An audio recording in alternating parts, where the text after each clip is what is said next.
Dear student, आप सभी student का विज्ञान गुरुकुल के ऑनलाइन पोर्टल पे मैं एक बार फिर से स्वागत करता हूं। और सबसे पहले ये बताइए कि आपको क्या मेरी वॉइस क्लियर है? क्या सभी स्टूडेंट्स को मेरी वॉइस क्लियर है? तो अगर कोई इश्यू हो तो बताएं, अदरवाइज ओके लिख के भेजें चैट में। बेटा अगर मेरी वॉइस सभी को क्लियर है तो ओके लिख के भेजें।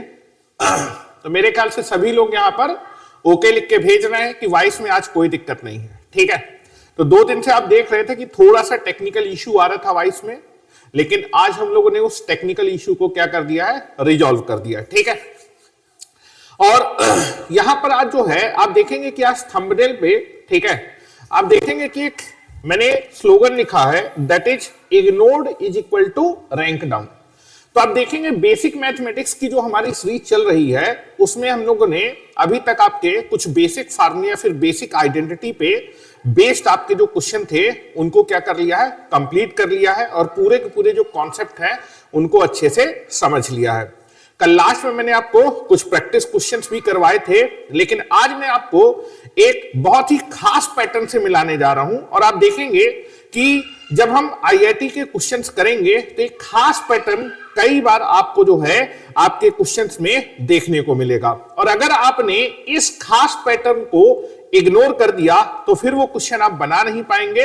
और अगर आपका जो है दैट इज क्वेश्चन अगर आप बना नहीं पाएंगे तो आप देखेंगे कि दैट इज आपकी जो रैंक है वो क्या हो जाएगी, डाउन हो जाएगी। ठीक है, तो आज हम लोग जो है अपने खास पैटर्न को देखने जा रहे हैं जिसका हम लोग जो है इनफाइनाइट मैनी बार क्या करेंगे, यूज करने वाले हैं क्वेश्चंस में। ठीक है, तो मैं आपके ज्यादा टाइम को ना लेते हुए आज अपने लेक्चर को डायरेक्टली स्टार्ट कर रहा हूं।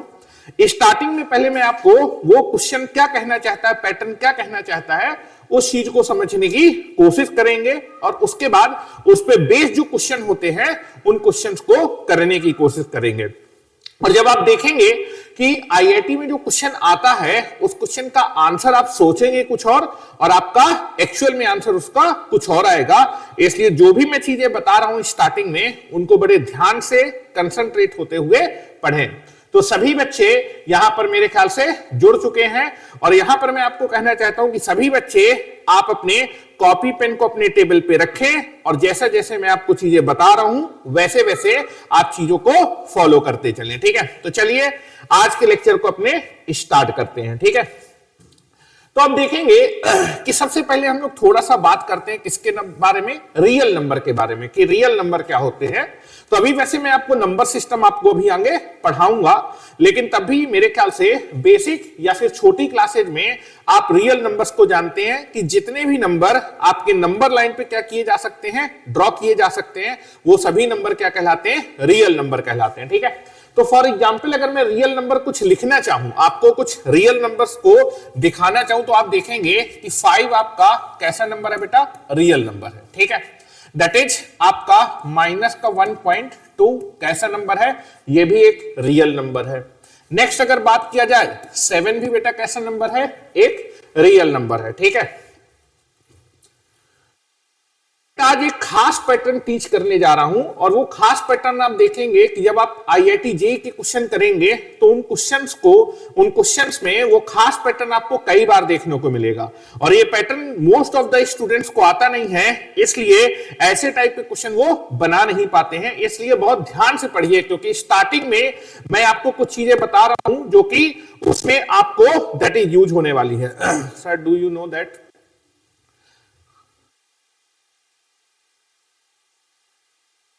ठीक है, चलिए। तो यहां पर आप देखेंगे कि हम लोग रियल नंबर के बारे में बात कर रहे हैं। ठीक है, तो रियल नंबर के कुछ मैं एग्जांपल ले रहा हूं, और मैं जो लोग लेट से ज्वाइन किए उनको मैंने बताया भी है कि जो रियल नंबर होते हैं, जितने भी नंबर्स आप नंबर लाइन पे ड्रॉ कर सकते हैं वो सारे के सारे क्या होते हैं, रियल नंबर्स होते हैं। ठीक है, तो रियल नंबर के कुछ एग्जाम्पल मैंने लिखे हैं कि 5 भी आपका एक रियल नंबर है, -1.2 भी एक रियल नंबर है, 7 भी आपका एक रियल नंबर है, दैट इज √2 भी आपका एक रियल नंबर है, 1.45 ये भी एक रियल नंबर है, दैट इज 1/3 भी एक रियल नंबर है, जीरो भी आपका एक रियल नंबर है एंड दैट इज -3, और इस तरह से कितने रियल नंबर है, that is so on, infinite many आपके रियल नंबर है। ठीक है, अब देखिए रियल नंबर में से ये जो 5 है, ये 5 एक रियल नंबर है, लेकिन रियल नंबर के साथ साथ एक ऐसा भी है, इंटीजर भी है।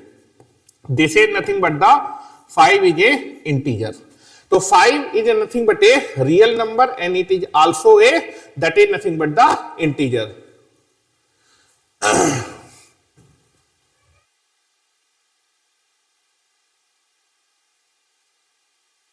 बिल्कुल बिल्कुल, आप जो बोल रहे हैं वी कॉमर्शियल कि what do you know that the scholar tree that upload in a new video once watch that. ठीक है, तो स्कॉलर ट्री, ठीक है, बिल्कुल हम लोग जो स्कॉलर हमारे बच्चे हैं उनका पूरा का पूरा जो ट्री है वो पूरा का पूरा बेटा क्या करेंगे, अपलोड करेंगे। ठीक है, जितने भी हमारे बच्चे जो है हमारे एकेडमी से पास होके गए हैं या फिर जिन्होंने रिजल्ट प्रोड्यूस किया है, सभी बच्चों को हम लोग 1 बाय 1 करके आप देखेंगे सभी के जो वॉइस लेक्चर्स हैं या फिर वॉइस वीडियो है वो अपलोड किए जाएंगे। ठीक है, साथ ही साथ आप देखेंगे कि उनकी जर्नी कैसी रही है, दैट इज आपके इस रैंक को हासिल करने में वो सारी की सारी चीजें आपको अपलोड की जाएंगी। ठीक है, तो यहां पर बात करते हैं जो, हाँ कोहली जी बोल रहे हैं कि sir real number is defined as a union of the rational and irrational number. बिल्कुल सही है कोहली जी, आपका जो आंसर है वो बिल्कुल सही है, लेकिन आज मैं आपको कुछ चीजें और बताना चाहता हूं। ठीक है, तो हम लोग जो है चैट पे थोड़ा सा कम ध्यान कर रहे हैं। ठीक है, और पहले मैं आपको चीजें समझाने की कोशिश कर रहा हूं। ठीक है, पहले आप मेरी बात समझ लीजिए।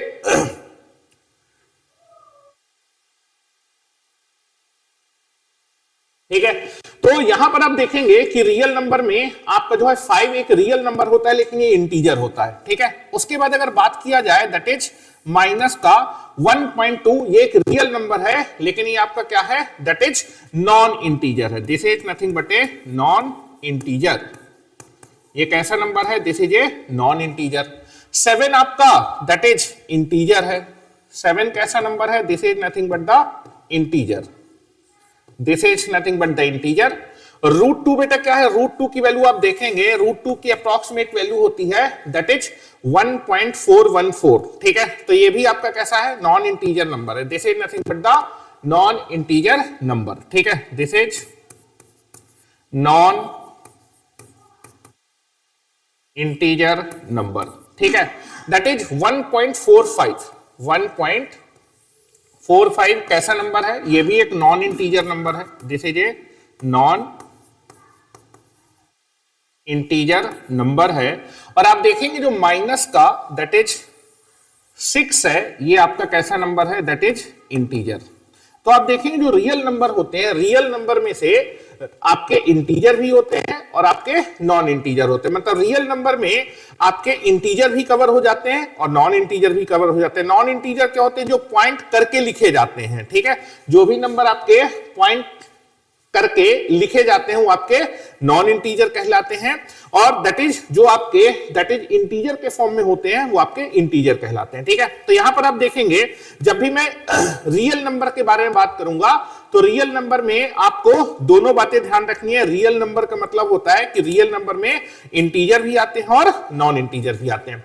अब इंटीजर्स क्या क्या होते हैं उसके बाद भी समझ लीजिए। ठीक है, इंटीजर देखेंगे, इंटीजर क्या होते हैं, 0 एक इंटीजर होता है, +1 एक इंटीजर होता है, -1 भी एक इंटीजर होता है, दैट इज 2 भी एक इंटीजर है, -2 भी इंटीजर है, 3 भी इंटीजर है, -3 भी इंटीजर है, 4 भी इंटीजर है, -4 भी इंटीजर है, 5 भी एक इंटीजर है, -5 भी एक इंटीजर है, and so on will be there. तो there is a infinite integers that is 0 +-1 +-2 +-3 +-4 +-5 +-6, ये सारे के सारे क्या है, इंटीजर है। सर आज गर्मी बहुत है। हाँ बेटा कोहली, आज गर्मी तो बहुत ज्यादा है। ठीक है, इसीलिए मैं आपका टी शर्ट पहन के आया हूं। ठीक है,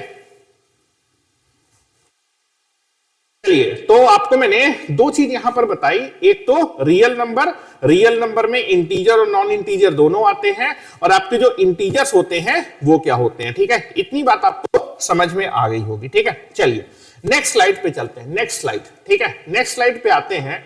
देखिए नेक्स्ट स्लाइड में आपसे बोल रहा है कि find the real solution of the equation x + y = 3।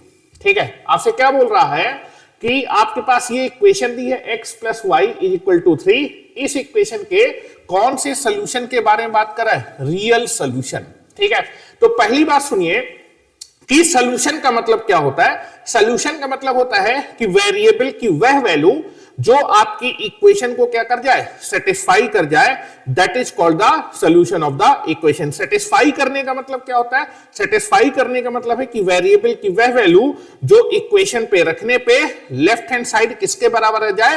Right hand side के बराबर आ जाए, that is nothing but the variable की वह वैल्यू इक्वेशन को क्या करेगी? सेटिस्फाई करेगी। और वेरिएबल की वह वैल्यू जो इक्वेशन को सेटिस्फाई करेगी वो क्या कहलाएगी? सॉल्यूशन कहलाएगी। ठीक है, तो सॉल्यूशन का मतलब क्या होगा कि वेरिएबल की वह वैल्यू जो इक्वेशन को क्या कर जाए? सेटिस्फाई कर जाए, वो आपका क्या कहलाता है? That is nothing but the solution कहलाता है। अब आप यहां पर देखिए, ये जो इक्वेशन आपको दी गई है, इस इक्वेशन में पहले मुझे ये बताइए कितने वेरिएबल हैं।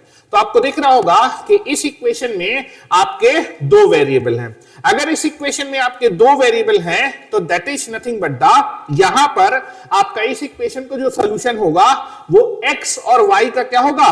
पेयर होगा। ठीक है, क्योंकि अगर 2 वेरिएबल हैं तो x की कुछ वैल्यू होगी और y की कुछ वैल्यू होगी जो इस इक्वेशन को क्या करेगी? सेटिस्फाई करेगी। और अगर x की कुछ वैल्यू होगी और y की कुछ वैल्यू होगी जो इस इक्वेशन को सेटिस्फाई करेगी, तो दैट इज सॉल्यूशन के तौर पे क्या आएगा?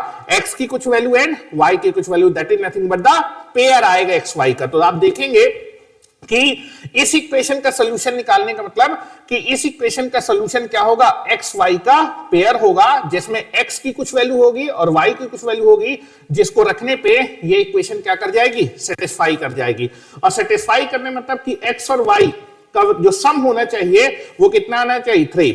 x और y की जिस वैल्यू को रखने पे दोनों का सम कितना आ जाएगा? 3 आ जाएगा, वह इस इक्वेशन का क्या होगा? सॉल्यूशन होगा। और कैसे सॉल्यूशन बताते हैं? रियल सॉल्यूशन बताते हैं। ठीक है, तो यहां पर मैं क्या कर रहा हूं कि आप जरा मुझे बताइए कि क्या इस इक्वेशन का यह एक रियल सॉल्यूशन होगा क्या? x is equal to that is 1.8 and y is equal to 1.2। क्या यह x y का पेयर क्या इस इक्वेशन का सॉल्यूशन होगा? बिल्कुल। आप देखेंगे कि दैट इज x और y की अगर मैं वैल्यू को ऐड कर दूंगा तो ऐड करने पे कितना आना चाहिए? 3 आना चाहिए। x और y की जिस वैल्यू को ऐड करने पे कितना आ जाएगा? 3 आ जाएगा, वह इस इक्वेशन का सॉल्यूशन होगा। तो देखिए x की जगह मैंने लिखा है 1.8 और y की जगह क्या लिखा है? 1.2। तो इन दोनों को जब ऐड करेंगे तो कितना आ जाएगा? 3 आ जाएगा। तो यह आपकी गिवन इक्वेशन का क्या होगा? एक सॉल्यूशन होगा, ए रियल सॉल्यूशन। ये आपकी इक्वेशन का क्या है? सॉल्यूशन है, ए सॉल्यूशन। ये आपकी गिवन इक्वेशन का क्या होगा? एक सॉल्यूशन होगा। ठीक है, क्या मेरी बात क्लियर है? अब मैं आपसे फिर से एक बात पूछना चाहता हूं कि that is nothing but the, क्या x is equal to 2 and y is equal to 1, क्या यह भी आपकी इस गिवन इक्वेशन का सॉल्यूशन होगा? तो आप देखेंगे कि x और y करके x और y का जो एडिशन है वो कितना आना चाहिए? 3। तो आप देखेंगे x और y का एडिशन 3 आ रहा है, तो यह x y का पेयर भी इस इक्वेशन को क्या कर रहा है? सेटिस्फाई कर रहा है। और अगर यह x y का पेयर इसको सेटिस्फाई करे तो यह भी इस इक्वेशन का क्या होगा? एक सॉल्यूशन होगा। This is also A solution. ये भी इस इक्वेशन का एक सॉल्यूशन होगा। ठीक है, उसी तरह आप देखेंगे कि x इज इक्वल टू 5 और y इज इक्वल टू -2, यह भी आपका जो x y का पेयर है यह भी इस इक्वेशन को क्या कर रहा है? सेटिस्फाई कर रहा है। तो यह भी इसका क्या होगा? सॉल्यूशन होगा। और देखेंगे x is equal to that is 2.6 और y is equal to 0.4, that is यह x y का पेयर भी आपकी गिवन इक्वेशन को सेटिस्फाई कर रहा है, इसलिए यह पेयर भी इस इक्वेशन का क्या होगा? सॉल्यूशन होगा। क्या मेरी बात क्लियर है? और ये कौन से सॉल्यूशन होंगे? रियल सॉल्यूशन होंगे। रियल सॉल्यूशन में भी इंटीजर भी आते हैं और नॉन इंटीजर भी आते हैं। अच्छा, आप ये मुझे बता सकते हैं कि इस तरह के कितने पेयर आएंगे इस इक्वेशन के, या फिर हाउ मेनी सॉल्यूशन? तो आप देखेंगे इस तरह के इनफाइनाइट मेनी सॉल्यूशंस आएंगे। तो इस तरह के इस इक्वेशन के कितने रियल सॉल्यूशन होंगे? इस तरह के इनफाइनाइट मेनी सॉल्यूशन, सच infinite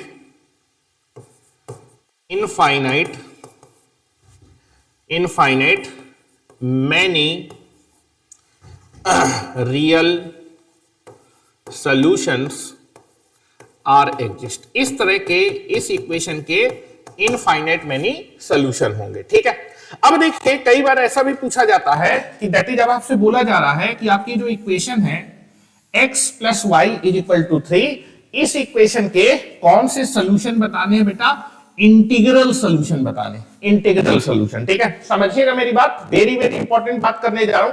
कई बार आपको जो इक्वेशन दी जाती है उस इक्वेशन के कौन से सोल्यूशन आपको बताने होते हैं? Integral solution. ठीक है, तो सोल्यूशन का मतलब क्या होता है कि दैट इज आपके वेरिएबल की वह वैल्यू जो इस इक्वेशन को क्या करे? सेटिस्फाई करे। तो मतलब सोल्यूशन का मतलब है कि हमें वेरिएबल एक्स और वाई की वैल्यू बतानी है, और कैसी वैल्यू बतानी है? इंटीग्रल का मतलब होता है इंटीजर वैल्यू। ठीक है, तो x और y की वह इंटीजर वैल्यू जो इस इक्वेशन को क्या करेगा? सेटिस्फाई करेगा, वो इस इक्वेशन का कौन सा सॉल्यूशन कहलाएगा?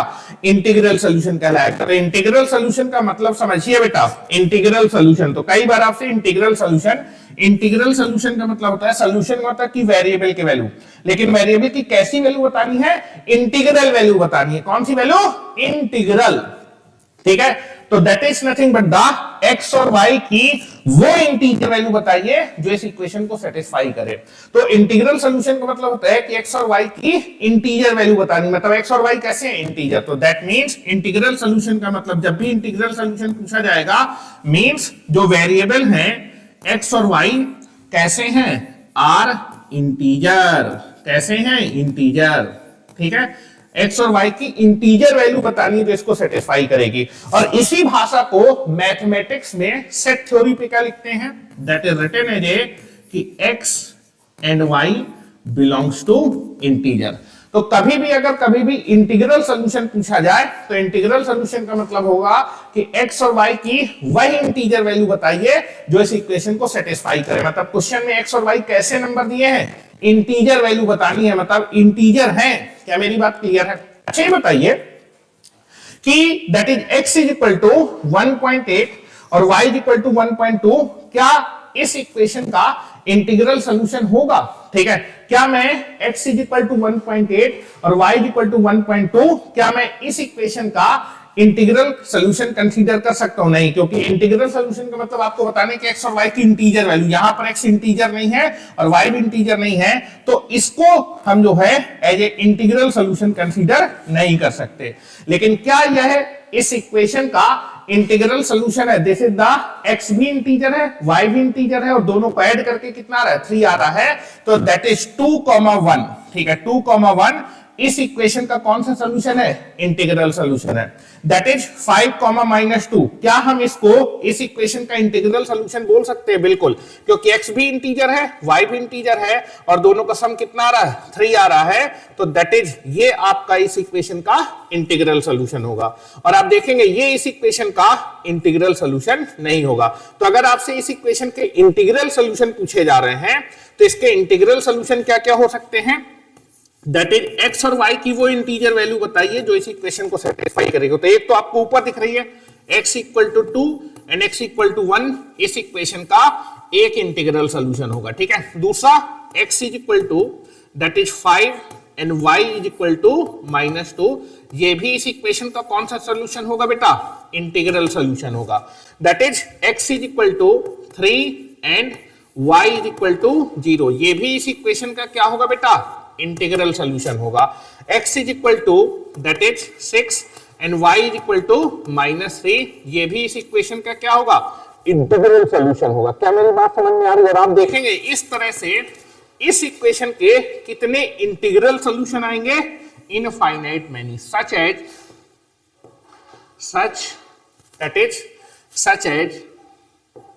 इनफाइनाइट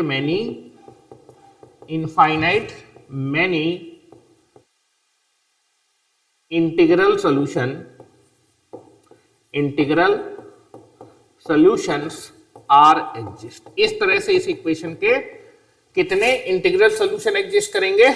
इनफाइनाइट मैनी आपके इंटीग्रल सॉल्यूशन क्या करेंगे बेटा? एग्जिस्ट करेंगे। तो रियल सॉल्यूशन का मतलब पहले आपको समझ में आना चाहिए, और इंटीग्रल सॉल्यूशन का मतलब, जब भी इंटीग्रल सॉल्यूशन का मतलब जब भी आपसे इक्वेशन में इंटीग्रल सॉल्यूशन पूछे जाएंगे, मतलब x और y की वो इंटीजर वैल्यू बतानी है जो इस इक्वेशन को सेटिस्फाई करे। और एक्स और वाई की इंटीजर वैल्यू बताने का मतलब कि क्वेश्चन में एक्स और वाई कैसे नंबर को बिलोंग कर रहे हैं, इंटीजर को बिलोंग कर रहे हैं। ये चीज आपको बात क्लियर होनी चाहिए, ठीक है।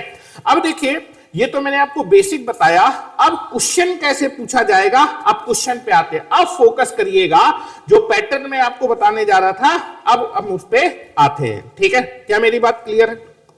चलिए तो नेक्स्ट अब आपके पास पहला क्वेश्चन आपकी स्क्रीन पे ये रहा कि that is find all the integral solution of this equation.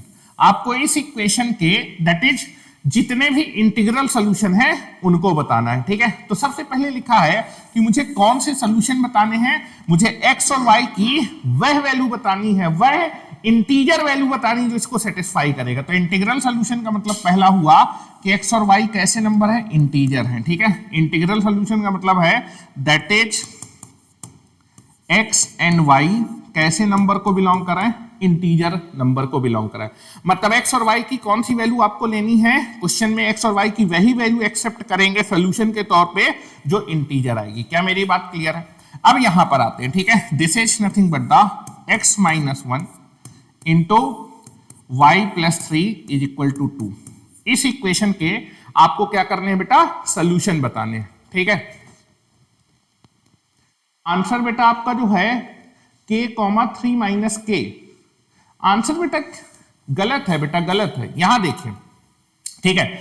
Answer बेटा कोहली आपका गलत आंसर है, ठीक है। यहां पर सुनने की कोशिश करिए, that is nothing but the, आपको बोल रहा है कि इस इक्वेशन के आपको इंटीग्रल सॉल्यूशन बताए। इंटीग्रल सॉल्यूशन का मतलब क्या हुआ कि एक्स और वाई की इंटीजर वैल्यू बतानी है, और एक्स वाई की इंटीजर मतलब क्वेश्चन में एक्स और वाई कैसे इंटीजर। अब ये बताइए कि एक्स इंटीजर है और 1 भी एक इंटीजर में इंटीजर को सब्ट्रैक्ट करेंगे, अगर इंटीजर में इंटीजर को सब्ट्रैक्ट करेंगे तो दैट इज क्या नंबर आएगा, इंटीजर। मतलब x माइनस 1 भी एक, अगर x और y इंटीजर है तो अगर x इंटीजर है तो x अगर इंटीजर है, 1 भी एक इंटीजर में इंटीजर को सब्ट्रैक्ट करेंगे तो x माइनस 1 कैसा नंबर आएगा, इंटीजर आएगा, ठीक है।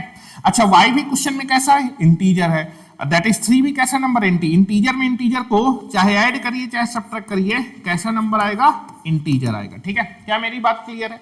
तो यहां से आप देखेंगे क्योंकि x और y इंटीजर है इसलिए x माइनस 1 भी एक इंटीजर आएगा और y प्लस 3 भी एक इंटीजर आ जाएगा। तो एक्चुअली में क्वेश्चन आपको क्या कहना चाहता है कि दैट इज पहला वाला नंबर भी एक इंटीजर है, दूसरा वाला नंबर भी एक इंटीजर है, और दोनों इंटीजर को मल्टीप्लाई करने पे कितना आ रहा है, 2 आ रहा है। तो क्वेश्चन में बोल रहा है कि पहला वाला नंबर कैसा है बेटा, इंटीजर है, पहला वाला नंबर इंटीजर है, दूसरा वाला नंबर भी कैसा है बेटा, इंटीजर है, और इन दो इंटीजर को मल्टीप्लाई करने पे कितना आ रहा है, that is nothing but the 2 आ रहा है। तो अब तो ये कॉमन सेंस का क्वेश्चन बन गया बेटा कि दो इंटीजर को मल्टीप्लाई करने पे कितना आना चाहिए, 2 आना चाहिए। दो इंटीजर को मल्टीप्लाई करने पे कितना आना चाहिए, 2 आना चाहिए। तो यहां पर हम सारी की सारी पॉसिबिलिटी सोचेंगे, ठीक है। सारी पॉसिबिलिटी सोचने का मतलब है कि मैं केसेज बनाऊंगा और वही केस आपका आंसर के तौर पे एक्सेप्ट होगा जिससे एक्स और वाई कैसे आएंगे, इंटीजर आएंगे। तो पहले तो मैं पॉसिबिलिटी या फिर केसेज बना रहा हूं, उनमें से कौन सा केस हमारे काम का है, कौन सा केस हमारे काम का नहीं है, that is nothing but the, वो चीज हम समझेंगे। हिमांशु गुड इवनिंग, ठीक है। तो आप ये बताइए कि दो इंटीजर का प्रोडक्ट कितना चाहिए, 2 चाहिए। तो क्या क्या पॉसिबिलिटी हो सकती है, पॉसिबिलिटी के तौर पे हो सकता है कि पहला वाला 2 हो जाए और दूसरा वाला 1 हो जाए, तो भी दोनों का प्रोडक्ट कितना आ जाएगा, 2 आ जाएगा। ध्यान से सुनते जाइए, दो इंटीजर का प्रोडक्ट आपको 2 चाहिए, तो पहला वाला इंटीजर 2 हो जाए और दूसरा वाला 1 हो जाए, तो दोनों का प्रोडक्ट कितना आ जाएगा, 2 आ जाएगा। लेकिन यह भी तो हो सकता है कि पहला वाला 1 हो जाए और दूसरा वाला 2 हो जाए, तो भी दोनों का प्रोडक्ट आपका 2 आ जाएगा। अच्छा ये बताइए, जो मैं केसेस बना रहा हूं उनमें क्या ये भी ऐसा भी केस चलेगा, 2 डिवाइडेड बाई 5, या फिर दैट इज 5/2 मान लेते हैं, 5/2 इंटू 4/5, दैट इज इसका प्रोडक्ट भी कितना आ रहा है, 2 आ रहा है। क्या ये वाला केस, ऐसे केस हम बनाएंगे क्या जब हम पॉसिबिलिटी लिख रहे हैं? ऐसा कोई केस नहीं बनाएंगे, क्योंकि मुझे दो इंटीजर का प्रोडक्ट कितना चाहिए? 2 चाहिए। इन दो नंबर का प्रोडक्ट बेटा 2 तो आ रहा है, लेकिन ये इंटीजर नहीं है और ये इंटीजर नहीं है। क्या मेरी बात क्लियर? हमें दो इंटीजर का प्रोडक्ट क्या चाहिए? 2 चाहिए। तो ऐसे केसेज आपको नहीं सोचने हैं। तो फिर से सोचने की कोशिश करते हैं कि अगर दो इंटीजर का प्रोडक्ट कितना चाहिए? 2 चाहिए, तो क्या क्या पॉसिबिलिटी हो सकती है, क्या क्या केस बनेंगे? पहला है कि पहला वाला 2 हो जाए, दूसरा वाला 1 हो जाए, तो भी दोनों का प्रोडक्ट कितना हो जाएगा? 2 हो जाएगा। या फिर पहला वाला 1 हो जाए, दूसरा वाला 2 हो जाए, तो भी दोनों का प्रोडक्ट कितना हो जाएगा? 2 हो जाएगा। ये भी हो सकता है कि पहला वाला -1 हो जाए, दूसरा वाला -2 के बराबर हो जाए, तो भी दोनों का प्रोडक्ट कितना आ जाएगा? 2 आ जाएगा। और चौथा केस बन सकता है कि पहला वाला -2 के बराबर हो जाए, दूसरा वाला -1 के बराबर हो जाए, तो भी दोनों का प्रोडक्ट कितना आ जाएगा? 2 आ जाएगा। आप सोच लीजिए, मेरे ख्याल से इन चारों के अलावा और कोई केस पॉसिबल नहीं है। तो अगर मुझे दो इंटीजर का प्रोडक्ट 2 चाहिए, तो यही 4 पॉसिबिलिटी या फिर यही 4 केसेज बन सकते हैं। तो मैंने पहले सारी पॉसिबिलिटी लिखी, मैंने सबसे पहले सारी पॉसिबिलिटी लिखी कि क्या क्या पॉसिबिलिटी हो सकती है।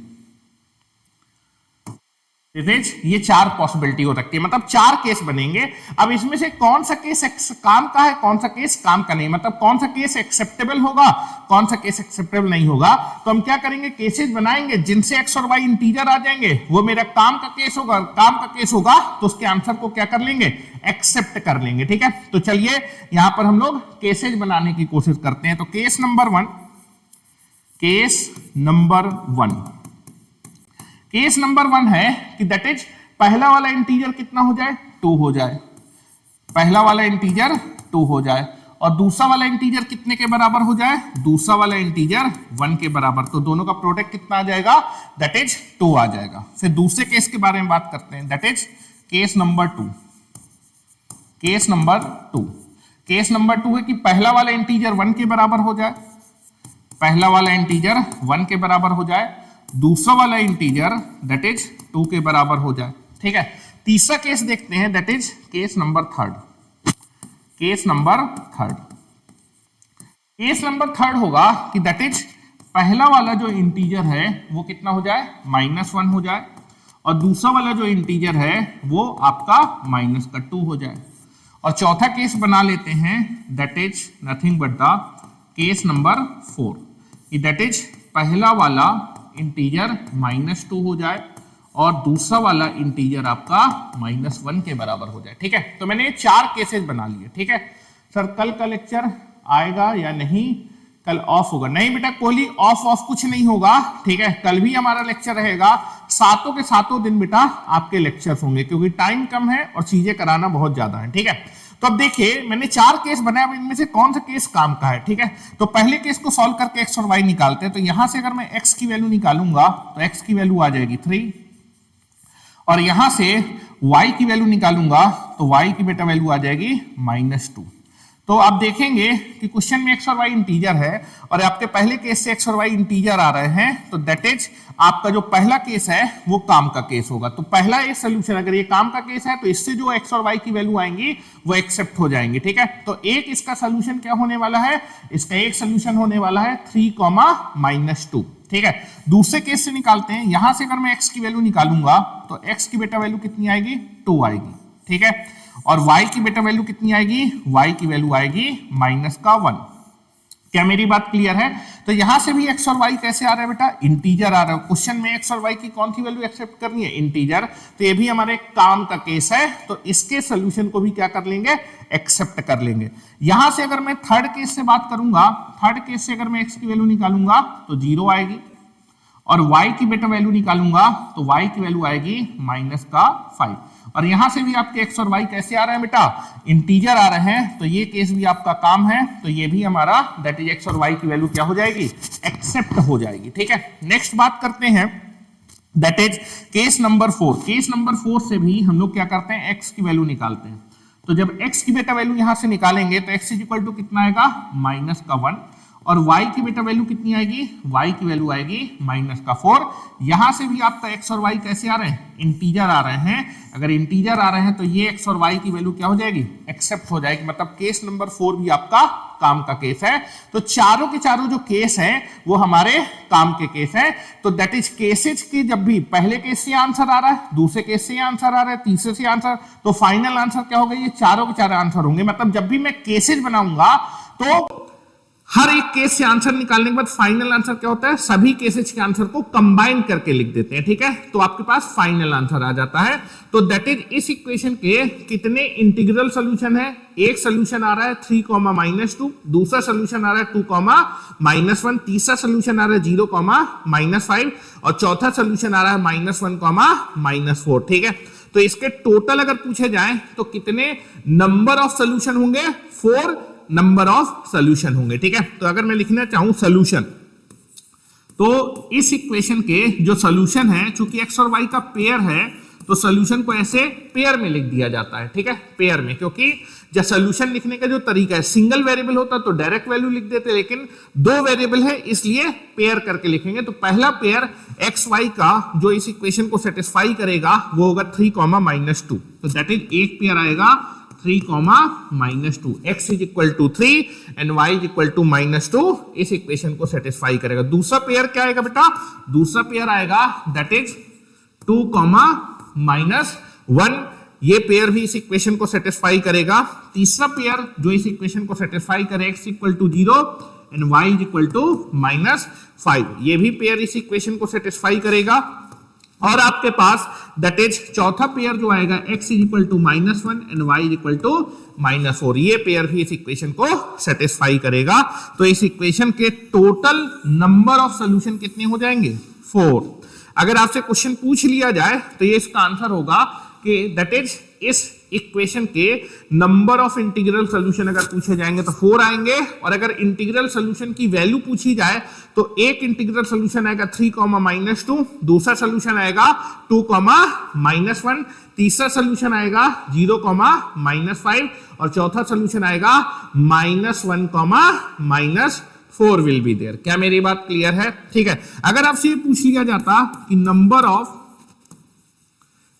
ऑफ इंटीग्रल सॉल्यूशन बताइए, इंटीग्रल सॉल्यूशन, तो नंबर ऑफ इंटीग्रल सॉल्यूशन बताइए, मतलब how many integral pairs will be there जो इस इक्वेशन को सेटिस्फाई कर रहे हैं। तो दैट इज एक इसका इंटीग्रल सॉल्यूशन ये आएगा, एक इसका इंटीग्रल सॉल्यूशन ये आएगा, दूसरा ये आएगा और तीसरा ये आएगा और चौथा ये आएगा। तो दैट इज टोटल कितने इंटीग्रल सॉल्यूशंस आएंगे, 4 आएंगे। हाउ मेनी, कितने हैं, 4 पेयर हैं, 4 इंटीग्रल पेयर हैं जो इस इक्वेशन को क्या करेंगे, सेटिस्फाई करेंगे। क्या मेरी बात क्लियर है? मेरे ख्याल से सभी को मेरी बात समझ में आ गई होगी, ठीक है। मैं इसको थोड़ा सा छोटा कर देता हूं जिससे कि आप चीजें देख ले कि आपको मैंने इक्वेशन में क्या बताया।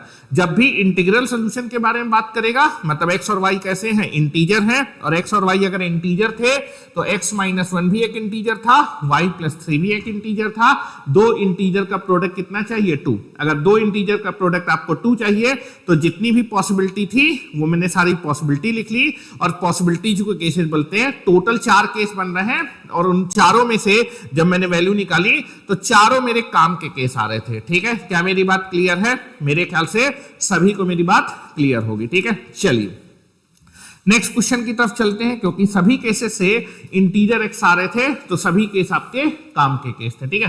देखिए फिर से नेक्स्ट क्वेश्चन की तरफ चलते हैं। बोल रहा है कि find all the integral solution of this equation. इस इक्वेशन के आपको क्या करने हैं, इंटीग्रल सॉल्यूशन निकालने हैं। और इंटीग्रल सॉल्यूशन का मतलब होता है कि x और y की इंटीजर वैल्यू बतानी है, ठीक है। तो x और y, क्योंकि 2 वेरिएबल हैं, x और y की इंटीजर वैल्यू, मतलब क्वेश्चन में x और y कैसे हैं, इंटीजर है, इंटीजर एक्सेप्ट करना है। अब इक्वेशन क्या है, x -3 into x into y +5 that is equal to कितना आ जाएगा, 1। क्या मेरी बात क्लियर है बेटा? अब आप देखिए यहां से कि x और y इंटीजर है। अगर x इंटीजर है, 3 भी इंटीजर, तो इंटीजर में इंटीजर को सबट्रैक्ट करेंगे तो एक ऐसा नंबर आएगा x -3 भी इंटीजर होगा। क्या मेरी बात क्लियर है? x इंटीजर y इंटीजर, तो इंटीजर में इंटीजर को मल्टीप्लाई करेंगे तो x इंटू वाई भी इंटीजर होगा, इंटीजर में इंटीजर को ऐड करेंगे तो x इंटू वाई प्लस 5 भी एक इंटीजर आएगा। क्या मेरी बात क्लियर है? तो यहां से आपको दिख रहा होगा कि दो इंटीजर का प्रोडक्ट कितना चाहिए? 1 चाहिए। अगर दो इंटीजर का प्रोडक्ट 1 चाहिए तो क्या क्या पॉसिबिलिटी हो सकती है, पहले हम सारी पॉसिबिलिटी या फिर सारे केसेस लिखेंगे। तो अगर दो इंटीजर का प्रोडक्ट आपको 1 चाहिए तो दो इंटीजर का प्रोडक्ट 1 होने का मतलब तब कब पॉसिबल हो सकता है कि पहला वाला 1 हो जाए, दूसरा वाला भी 1 हो जाए, तो दोनों का प्रोडक्ट कितना आ जाएगा? 1 आ जाएगा। या फिर पहला वाला आपका -1 के बराबर हो जाए, दूसरा वाला भी -1 के बराबर हो जाए, तो भी दोनों का प्रोडक्ट कितना आ जाएगा? 1 आ जाएगा। मेरे ख्याल से इसके अलावा कोई भी पॉसिबिलिटी नहीं है। अगर दो इंटीजर का प्रोडक्ट आपको 1 चाहिए तो दो ही पॉसिबिलिटी है कि पहला वाला इंटीजर भी 1 हो जाए, दूसरा वाला इंटीजर भी 1 हो जाए, तो दोनों का प्रोडक्ट कितना हो जाएगा? 1। या फिर पहला वाला जो है -1 के बराबर हो जाए और दूसरा वाला भी -1 के बराबर हो, तो प्रोडक्ट कितना हो जाएगा? 1। तो ये सारी possibility, this is the total possibility, या फिर टोटल दो केस बनेंगे। अब हमारे काम का केस कौन सा होगा उसको अभी समझते हैं। टोटल पॉसिबिलिटीज, टोटल इतनी पॉसिबिलिटीज बनेगी, ठीक है। तो दो केस बनेंगे। अब दो में से कौन सा काम का केस है उसको समझते हैं। तो केस नंबर 1, केस नंबर 1 कि दैट इज मेरा पहला जो इंटीजर है, that is first integer x - 3, वो भी 1 के बराबर हो जाए, और that is x into y plus 5, वो भी किसके बराबर हो जाए? 1। तो दोनों का प्रोडक्ट 1 आ जाएगा। या फिर दूसरा केस क्या हो सकता है? Case number 2, case number 2, case number 2 है कि जो पहला वाला इंटीजर है वो -1 के बराबर हो जाए, और दूसरा वाला जो इंटीजर है वो भी आपका -1 के बराबर हो जाए, तो भी दोनों का प्रोडक्ट कितना हो जाएगा बेटा? दैट इज आपका, हाँ कोहली जी आपका आंसर दे रहे हैं -4,0 -1,1। बेटा कोहली जी आपका आंसर गलत आ रहा है। 3 आपके पेयर कैसे आ रहे हैं? दो ही केस तो बन रहा है बेटा। अब दोनों में से कौन सा काम का केस होगा, कौन सा काम का केस नहीं होगा, उसको भी समझने की कोशिश करते हैं। अब पहला केस मैंने बताया, अब ये काम का है कि नहीं, उसके लिए आप क्या करोगे? एक्स और वाई निकालोगे, एक्स और वाई इंटीजर होंगे, तो इंटीजर एक्स वाई तो इंटीजर एक्सेप्ट करने हैं, तो वो एक्सेप्ट हो जाएंगे, मतलब ये काम का केस होगा। और अगर एक्स और वाई एक्सेप्ट हो जाएंगे तो वही सोल्यूशन होगा। तो चलो निकालते हैं, पहले केस से जरा एक्स की वैल्यू निकालते हैं। तो एक्स की वैल्यू निकालेंगे तो मेरे ख्याल से 4 आ जाएगी, और एक्स की इस वैल्यू को यहां रख दीजिए, तो वाई आ जाएगा 4 into y plus 5 is equal to 1। इसको उधर ले जाइए तो 4 into y is equal to हो जाएगा -4, तो वाई इज इक्वल टू बेटा आ जाएगा -1। क्या मेरी बात क्लियर है? तो x भी इंटीजर आ रहा है और y भी इंटीजर आ रहा है, मतलब ये काम का केस था और काम का केस है, तो ये x और y क्या हो जाएंगे? एक्सेप्ट हो जाएंगे, ठीक है, क्योंकि x और y इंटीजर। तो एक आपका जो है इस इक्वेशन का सोल्यूशन क्या रहा है? That is nothing but the 4, -1। यह पेयर x और y का इस इक्वेशन को क्या कर रहा है? सेटिस्फाई कर रहा है। That is nothing but the 4, -1। Kohli ji समझ रहे हैं? कोहली जी क्या आप मेरी बात समझ रहे हैं? बिल्कुल ठीक है। चलिए यहां पर आते हैं, क्या ये मेरे काम का केस है? तो यहां से जरा x की वैल्यू निकालिए। जब आप x की बेटा वैल्यू निकालेंगे तो यहां से x कितना आएगा? This is nothing but the, यहां से आ जाएगा x इज इक्वल टू 2 आ जाएगा। x की वैल्यू कितनी आ जाएगी? 2। x तो इंटीजर आ रहा है, ठीक है। उसके बाद आप क्या करिए? That is nothing but the, x की वैल्यू यहां रख दीजिए, y की वैल्यू निकालते हैं। तो x की वैल्यू आएगी 2 into y plus 5 is equal to 1। यहाँ 2y इज इक्वल टू हो जाएगा बेटा -4, तो y की बेटा वैल्यू कितनी आ जाएगी? -2। तो यहां से भी आप देखेंगे इस केस x और y कैसे एक्सेप्ट करने हैं? इंटीजर, तो इंटीजर ही आ रहा है, मतलब ये केस भी आपका काम का केस होने वाला है। और अगर यह केस काम का केस होगा तो इससे जो आंसर आएगा वो एक्सेप्टेबल आंसर आएगा। तो एक पेयर और आ जाएगा, that is nothing but the 2, -2। तो अगर आपसे पूछा जाए कि सारे इंटीग्रल सोल्यूशन बताने थे, सोल्यूशन बताने का मतलब है कि x और y के पेयर बताने हैं, तो जब आंसर के तौर पे लिखेंगे तो पेयर के तौर पे, तो जो सोल्यूशन होंगे इस इक्वेशन के, सोल्यूशन का मतलब दैट इज x और y का पेयर। तो एक पेयर तो आपके पास आ रहा है 4, -1, और दूसरा पेयर आ रहा है 2, -2, जो इस इक्वेशन को सेटिस्फाई करेगा। क्या कोहली जी आपको मेरी बात समझ में आ रही है?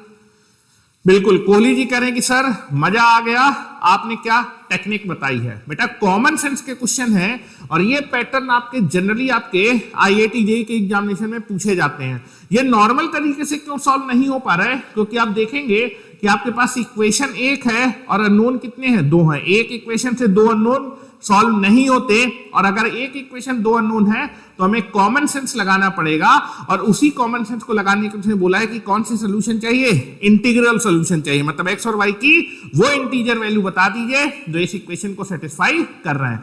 और चूंकि इंटीग्रल सोल्यूशन है तो एक्स और वाई आपके कैसे हैं, इंटीजर हैं। अगर एक्स और वाई इंटीजर हैं तो ये भी इंटीजर आएगा, ये भी इंटीजर आएगा। दो इंटीजर का प्रोडक्ट अगर आपको 1 चाहिए तो यही दो पॉसिबिलिटी हैं। मैंने सारी पॉसिबिलिटी लिख के आपके केसेस बनाए, और केसेस बनाने के बाद देखा कि कौन मेरे काम का केस है और कौन मेरे काम का केस नहीं है। जो मेरे काम का केस होगा उसका आंसर एक्सेप्ट हो जाएगा, जो मेरे काम का केस नहीं होगा उसका आंसर रिजेक्ट हो जाएगा। क्या मेरी बात क्लियर है? अब हम लोग जो है आपके दैट इज मेंस के पहले क्वेश्चन से मैं आपको रूबरू कराता हूं। ठीक है, चलिए ये रहा आपका क्वेश्चन आपकी स्क्रीन पर। वेरी वेरी इंपॉर्टेंट क्वेश्चन, ध्यान से देखिए। ठीक है, YouTube पे लोग इस पे वीडियो बना लेते हैं कि कोई भी इस क्वेश्चन को कर नहीं पाएगा, लेकिन जो बच्चा आईआईटी जेईई की तैयारी करता है उसको पहले या फिर दूसरे लेक्चर में ऐसी चीजें कराई जाती हैं।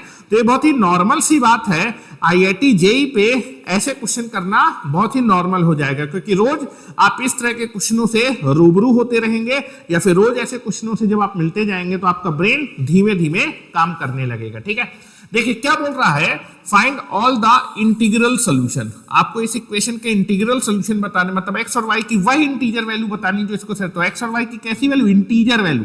तो that is nothing but the integral solution का मतलब एक्स और वाई कैसे नंबर है, इंटीजर है। ठीक है, अब देखिए कि अगर आपको इस इक्वेशन के इंटीग्रल सॉल्यूशन बताने हैं तो अभी तक दो क्वेश्चन जो मैंने आपको करवाया उसमें आपको एक फॉर्मेट समझ में आ रहा होगा कि जब भी इंटीग्रल सॉल्यूशन का क्वेश्चन होता है तो राइट हैंड साइड में हम लोग क्या बनाते हैं, कांस्टेंट बनाते हैं। देखिए पीछे जाइए, राइट हैंड साइड पे आपने क्या बनाया था, कांस्टेंट बनाया था। राइट हैंड साइड में कांस्टेंट बनाया था। राइट हैंड साइड में क्या था, कांस्टेंट। आपको क्या मेरी बात समझ में आ रही है? राइट हैंड साइड में कैसे होना चाहिए, कांस्टेंट होना चाहिए। और लेफ्ट हैंड साइड में जो वेरिएबल है वो प्रोडक्ट के फॉर्म पे होने चाहिए। प्रोडक्ट के फॉर्म का मतलब है कि दैट इज मल्टीप्लीकेशन या फिर फैक्टर के फॉर्म पे होने चाहिए। तो राइट हैंड साइड आपकी कांस्टेंट होने चाहिए और लेफ्ट हैंड साइड आपके फैक्टर फॉर्म पे होने चाहिए। दूसरा क्वेश्चन भी देखिए, राइट हैंड साइड पे कांस्टेंट होना चाहिए और लेफ्ट हैंड साइड पे फैक्टर होना चाहिए। तो ये जो क्वेश्चन दिया है, इस क्वेश्चन में राइट हैंड साइड पे तो क्या है, कांस्टेंट है, लेकिन लेफ्ट हैंड साइड में that is factor. Left hand side आपके फैक्टर के फॉर्म पे नहीं लिखी है। क्या मेरी बात क्लियर है? अगर आप इस तरह के फॉर्मेट को करना चाहते हैं तो राइट हैंड साइड में हम लोग कांस्टेंट बनाते हैं और लेफ्ट हैंड साइड पे जो वेरिएबल्स का टर्म होते हैं उनको हम फैक्टर के फॉर्म पे या फिर प्रोडक्ट के फॉर्म पे लिखते हैं। मतलब मुझे लेफ्ट हैंड साइड के क्या करने पड़ेंगे, फैक्टराइजेशन करने पड़ेंगे। क्या करने पड़ेंगे, फैक्टराइजेशन करने पड़ेंगे। ठीक है, तभी इस क्वेश्चन को आप सॉल्व कर पाएंगे। ठीक है, तो चलिए मैं क्या करता हूं, इसके फैक्टराइजेशन करने की कोशिश करता हूं। क्या मेरी बात क्लियर है? देखिए फैक्टराइजेशन करने के लिए आपको यहां पर दिख रहा होगा, अगर आप इससे y कॉमन ले लेंगे तो 1 माइनस एक्स आ जाएगा, और यहां पर x है, अगर यहां पर मैं माइनस का 1 कर दूंगा और जब माइनस कॉमन लूंगा तो 1 माइनस एक्स आ जाएगा, फैक्टर हो जाएंगे। तो इसका मतलब है कि मुझे इस साइड पे -1 चाहिए, तो आपको आपकी इक्वेशन चेंज ना हो तो उस साइड भी -1 चाहिए। इसका मतलब मैं 1 को क्या कर देता हूं, सबट्रैक्ट कर देता हूं दोनों साइड पे। तो that is subtract on both side, 1 on both side, दोनों साइड पे मैंने क्या कर दिया, 1 सबट्रैक्ट कर दिया। ठीक है, ध्यान से सुनते जाइए। That is nothing but the, तो आ जाएगा x plus y minus x y minus का 1 इज इक्वल टू कितना हो जाएगा, 5 माइनस 1। मैंने दोनों साइड पे 1 को क्या कर दिया बेटा, सबट्रैक्ट कर दिया। ठीक है, इज इट राइट? चलिए देखते हैं बेटा, पंकज मुझे आंसर तो नहीं मालूम क्योंकि क्वेश्चन मेरे पास है, देखते हैं आंसर करेक्ट आता है कि नहीं आता। ठीक है, चलिए तो मैं क्या करता हूं, this is nothing but the, मैं पहले और फोर्थ को एक साथ कंबाइन कर लेता हूं और सेकंड और थर्ड को एक साथ कंबाइन कर लेता हूं। दिस इज x माइनस 1, इसको एक साथ लिख लेता हूं, and that is y minus x y, इन दोनों को कंबाइन कर लेता हूं और 5 में से 1 जाएगा तो 4 आ जाएगा। क्या मेरी बात क्लियर है? ठीक है, चलिए तो यहां पर क्या करते हैं, यहां पर आ जाएगा x माइनस 1 और यहां पर आप देखेंगे यहां पर x आपका प्लस में है, यहां पर x माइनस में है, तो प्लस का बनाने के लिए माइनस भी कॉमन लेता हूं, y भी कॉमन लेता हूं, तो मतलब माइनस y कॉमन ले लेता हूं। तो इस फैक्टर से माइनस y कॉमन लेंगे, जब माइनस y कॉमन लेंगे तो यहां पर माइनस 1 रह जाएगा और यहां पर प्लस का x आ जाएगा। कोई बोले कि सर ये कैसे, आप मल्टीप्लाई करके देख लीजिए, यही आ जाएगा। माइनस y को जब इसमें मल्टीप्लाई करेंगे तो प्लस का y आ जाएगा और माइनस के y को जब मल्टीप्लाई करेंगे तो माइनस का xy आ जाएगा। और इसको अब मैं सही से लिख लेता हूं, तो this is x minus y and this is minus का y and this is x minus y is equal to 4। और आप देखेंगे यहां पर कुछ नहीं लिखा है, तो क्या मान सकते हैं, इनटू में 1 मान सकते हैं। दोनों में से क्या कॉमन दिख रहा है, दोनों में से बेटा मुझे क्या कॉमन दिख रहा है, that is x minus 1 common दिख रहा है। तो आप x माइनस 1 को कॉमन लेंगे तो कितना आ जाएगा, 1 minus y is equal to 4। अब देखिए आपका जो इक्वेशन थी वो किस फॉर्म में आ गई, that is right hand side में कैसा नंबर है, कांस्टेंट नंबर है। राइट हैंड साइड में कैसा नंबर है, कांस्टेंट नंबर है। और आपका लेफ्ट हैंड साइड पे, आपका जो लेफ्ट हैंड साइड है वो किस फॉर्म में, फैक्टराइजेशन फॉर्म पे है, प्रोडक्ट के फॉर्म पे है। क्या मेरी बात क्लियर है? अब ये स्टैंडर्ड फॉर्मेट में आ गया। अब देखिए क्वेश्चन में x और y कैसे नंबर दिए, इंटीजर दिए। अगर x इंटीजर है तो इंटीजर में इंटीजर को सब्ट्रैक्ट करेंगे तो ये नंबर कैसा आएगा, इंटीजर आएगा। This is nothing but a integer. ठीक है, x इंटीजर है तो x माइनस 1 भी इंटीजर होगा, y भी इंटीजर है तो इंटीजर में इंटीजर को सब्ट्रैक्ट करेंगे तो 1 माइनस y भी कैसा आएगा, इंटीजर आएगा। तो क्वेश्चन में कह रहा है कि दो इंटीजर को मल्टीप्लाई करके कितना आना चाहिए, 4 आना चाहिए। दो इंटीजर को मल्टीप्लाई करके अगर 4 आना है तो दैट इज क्या क्या पॉसिबिलिटी हो सकती है, ध्यान से देखिए। तो मैं पहले सारी पॉसिबिलिटी लिख रहा हूं कि दो इंटीजर का प्रोडक्ट, दो इंटीजर को प्रोडक्ट करने पे 4 आना चाहिए। तो क्या क्या है कि पहला वाला 4 हो जाए, दूसरा वाला 1 हो जाए, तो दोनों का प्रोडक्ट 4 आ जाएगा। या फिर ऐसा भी हो सकता है कि पहला वाला 1 हो जाए, दूसरा वाला 4 हो जाए, तो भी दोनों का प्रोडक्ट कितना हो जाएगा, that is nothing but the 4 हो जाएगा। हाँ, दैट इज पंकज बेटा आपका आंसर गलत आ रहा है, बेटा पंकज आपका आंसर गलत आ रहा है। पहले आपने कुछ और आंसर दिए थे, अब आपने कुछ और आंसर दिए, अभी भी आंसर गलत है। ठीक है, और क्या क्या पॉसिबिलिटी हो सकती है कि दो नंबर का प्रोडक्ट आपको 4 चाहिए, तो पहला वाला भी 2 हो जाए, दूसरा वाला भी 2 हो जाए, तो भी 4 हो सकता है। और क्या पॉसिबिलिटी हो सकती है कि पहले वाला -2 हो जाए, दूसरा वाला -2 हो जाए, तो भी दोनों का प्रोडक्ट 4 आ जाएगा। यह भी हो सकता है कि पहला वाला -1 के बराबर हो जाए, दूसरा वाला -4 के बराबर हो जाए, तो भी आपका दोनों का प्रोडक्ट 4 के बराबर हो जाएगा। और आपके पास और एक पॉसिबिलिटी है कि पहला वाला -4 हो जाए, दूसरा वाला -4 के बराबर हो जाए, तो भी दोनों का प्रोडक्ट 4 के बराबर आ जाएगा।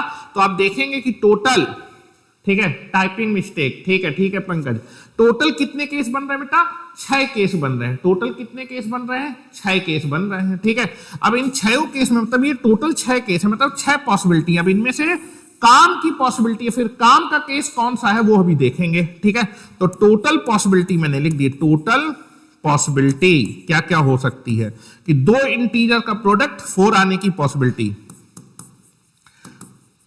इंटीजर का प्रोडक्ट 4 आने की इतनी पॉसिबिलिटी। अब केस बनाते हैं और केस बनाने के बाद देखते हैं कौन मेरा काम का केस है और कौन मेरा काम का केस नहीं है। चलिए ठीक है, चलते हैं। तो that is nothing but the, पहला केस बनेगा कि पहला वाला नंबर 4 हो जाए, दूसरा वाला इंटीजर 1 के बराबर हो जाए। तो मैं केस बना रहा हूं बेटा, तो केस नंबर 1, 6 केस बनेंगे। केस नंबर 1, केस नंबर 1 है कि पहला वाला जो नंबर है that is nothing but the x minus 1। ठीक है, x माइनस 1 वो 4 के बराबर हो जाए और दूसरा इंटीजर 1 माइनस वाई 1 के बराबर, ये पहला केस आएगा। ठीक है, दूसरा केस क्या आएगा, case number 2, case number 2 that is case number 2 क्या होगा कि पहला वाला इंटीजर दैट इज 1 हो जाए और दूसरा वाला इंटीजर 4 हो जाए। ठीक है, तीसरा केस क्या बनेगा बेटा, तीसरा case, case number 3, case number 3 होगा that is nothing but the, पहला वाला जो इंटीजर है वो कितना हो जाए, that is nothing but the 2, और दूसरा वाला जो इंटीजर है वो भी कितना हो जाए, 2। ठीक है, क्या मेरी बात क्लियर है? उसके बाद फोर्थ नंबर का केस क्या बनेगा, केस नंबर 4, केस नंबर 4 जो बनेगा दैट इज पहला वाला जो इंटीजर है, पहला वाला इंटीजर है वो कितना हो जाए -2 हो जाए, और दूसरा वाला इंटीजर भी कितना हो जाए बेटा -2 हो जाए, तो भी दोनों का प्रोडक्ट कितना आ जाएगा 4। फिर case number 5, case number 5, case number 5 है कि दैट इज पहला वाला इंटीजर आपका कितना हो जाए बेटा -1 हो जाए, और दूसरा वाला इंटीजर दैट इज कितना हो जाए -4 हो जाए। और छठवां केस आपका जो है जो बनेगा दैट इज केस नंबर 6, वो क्या बनेगा कि पहला वाला जो इंटीजर है x-1 वो कितना हो जाए -4, और दूसरा वाला इंटीजर कितना हो जाए -। ये टोटल 6 केस बनेगा। अब काम का केस कौन सा, x और y निकालते हैं, x और y की इंटीजर वैल्यू आनी चाहिए, वही केस एक्सेप्ट हो जाएगा। तो यहां से x की वैल्यू कितनी आएगी 5, और यहां से y की बेटा वैल्यू कितनी आएगी 0। तो यहां से x और y की इंटीजर वैल्यू है, तो ये केस एक्सेप्ट हो जाएगा, मतलब एक पेयर आपका x और y का क्या आएगा दैट इज 5,0 जो इस इक्वेशन को सेटिस्फाई करेगा। ठीक है, अब जो है पंकज जी ने आंसर दिए 5,0, बिल्कुल। अब पंकज आपके आंसर सही है, पंकज बिल्कुल करेक्ट आंसर है। ठीक है, यहां से निकालते हैं, यहां से x की वैल्यू निकालते हैं, तो x की बेटा वैल्यू कितनी आएगी that is nothing but the 2, और यहां से y की वैल्यू कितनी आएगी, जब आप y की वैल्यू निकालेंगे तो y इज इक्वल टू आएगा -3। ठीक है, तो यहां से एक पेयर आएगा 2, -3। ठीक है, क्योंकि इंटीजर आ रहा है तो दैट इज x और y की वैल्यू एक्सेप्ट, मतलब ये काम का केस है तो इसका आंसर एक्सेप्ट हो जाएगा, एक पेयर ये आएगा। ठीक है, दैट इज 2, -3। यहां से जरा x और y की वैल्यू निकालिए, तो यहां से x की बेटा वैल्यू आएगी 3, और यहां से y की बेटा वैल्यू कितनी आएगी, दिस इज माइनस, तो दिस इज -1, और यहां से भी x और y कैसे आ रहे हैं इंटीजर है, x y इंटीजर है तो एक्सेप्ट हो जाएगा, मतलब ये केस एक्सेप्टेबल केस है, तो एक पेयर आएगा 3, -1 जो इस इक्वेशन को क्या करेगा सेटिस्फाई करेगा। अभी देखिएगा नेक्स्ट क्वेश्चन में IIT मेंस का दूंगा और सभी के आंसर गलत होंगे, मैं को जानता हूं कि बच्चे कहां पर गलती करने वाले हैं। ठीक है, तो ध्यान से देखिए, यहां से अगर मैं x की बेटा वैल्यू निकालूंगा तो ये उधर जाएगा, तो this is nothing but the -1 हो जाएगा, यहां से भी x इंटीजर आ रहा है, और जब आप y की बेटा वैल्यू निकालेंगे तो y की बेटा वैल्यू कितनी आएगी 3 आ रही, तो x और y यहां से भी आपका इंटीजर आ रहा है, तो ये केस काम का केस है, तो एक पेयर क्या आएगा -1,3। ठीक है, यहां से निकालते हैं तो यहां से x की बेटा वैल्यू आएगी 0, और यहां से y की बेटा वैल्यू जब निकालेंगे तो y की बेटा वैल्यू आएगी 5, तो यहां से भी x और y इंटीजर आ रहा है तो ये भी काम का केस है, तो एक सोल्यूशन और आएगा दैट इज 0,5, और यहां से जब आप बेटा x की और y की वैल्यू निकालेंगे तो यहां से x की वैल्यू बेटा कितनी आएगी, x की वैल्यू आएगी -3, और यहां से y की बेटा वैल्यू आएगी 2, तो दैट इज यहां से भी x और y इंटीजर आ रहे हैं, तो ये भी आपका काम का केस होगा, तो एक पेयर आएगा -3,2। क्या मेरी बात क्लियर है? तो ये आपके पास that is nothing but the इस इक्वेशन के कितने इंटीग्रल सॉल्यूशन होंगे, 6 इंटीग्रल सॉल्यूशन होंगे। क्या मेरी बात क्लियर है? मेरे ख्याल से सभी को मेरी बात क्लियर होगी, देख लीजिए। ठीक है, अब आते हैं नेक्स्ट क्वेश्चन पे। ठीक है, मेरे ख्याल से सभी को मेरी बात समझ में आ गई। नेक्स्ट क्वेश्चन आपकी स्क्रीन पर ये रहा, देखिए मैं वेरिएशन कर रहा हूं कि कितने वेरिएशन के क्वेश्चन आते हैं, और बार बार मैं आपको वेरी टाइप के क्वेश्चन, वेरियस टाइप के क्वेश्चन करवाता जाऊंगा, जिससे कि आपकी सोच क्या होती जाए बेटा, बढ़ती जाए। ठीक है, आपको इसमें क्या करना है, find the number of integral solution. इस बार आपको इंटीग्रल सॉल्यूशन की वैल्यू नहीं निकालनी है, बताने हैं कि कितना, जितने भी इंटीग्रल सॉल्यूशन आएंगे उनका नंबर कितना है, हाउ मेनी इंटीग्रल सॉल्यूशंस, ये आपको बताने हैं। ठीक है, जरा कोई मुझे इसमें चैट बॉक्स में आंसर बताएगा कि इस इक्वेशन के कितने इंटीग्रल सॉल्यूशन होंगे, उनका नंबर बताना है, how many integral solution will be possible. तो आप देखेंगे यार क्वेश्चन में दिए कि x और y का कौन सा, इस इक्वेशन के कौन से इंटीग्रल सॉल्यूशन, मतलब x और y की इंटीजर वैल्यू बतानी है, तो दैट मींस क्वेश्चन में x और y कैसे नंबर है, इंटीजर। पहली बात तो ये आपको लिख देनी है, x और y की कौन सी वैल्यू एक्सेप्ट करेंगे, इंटीजर वैल्यू एक्सेप्ट करेंगे। क्या मेरी बात क्लियर है? सभी को मेरे ख्याल से मेरी बात क्लियर होगी। ठीक है, अब आते हैं, देखिए यहां पर आपको फॉर्मेट नहीं दिया, आपको इक्वेशन ये दी है, इसको स्टैंडर्ड फॉर्मेट में कन्वर्ट करना पड़ेगा, और स्टैंडर्ड जब भी इंटीग्रल सॉल्यूशन निकालना है तो राइट हैंड साइड में केवल कांस्टेंट रखना है, राइट हैंड साइड में क्या रखना है, कांस्टेंट। तो x और y को कहां लाना पड़ेगा, लेफ्ट हैंड साइड पे लाना पड़ेगा, और जो लेफ्ट हैंड साइड है वहां पर आपके जो है जो वेरिएबल होंगे वो किस फॉर्म में होने चाहिए, फैक्टर के फॉर्म पे होने। लेफ्ट हैंड साइड फैक्टर के फॉर्म में होनी चाहिए और राइट हैंड साइड में कांस्टेंट। तो राइट हैंड साइड में तो आपने कांस्टेंट बना लिया और लेफ्ट हैंड साइड के क्या करने पड़ेंगे, फैक्टर करने पड़ेंगे। अब फैक्टर करने के दो तरीके, मैं दोनों तरीके बता देता हूं आपको, ठीक है। यहां देखिए, पहला मेथड फैक्टर करने का और दूसरा मेथड फैक्टर करने का, ठीक है।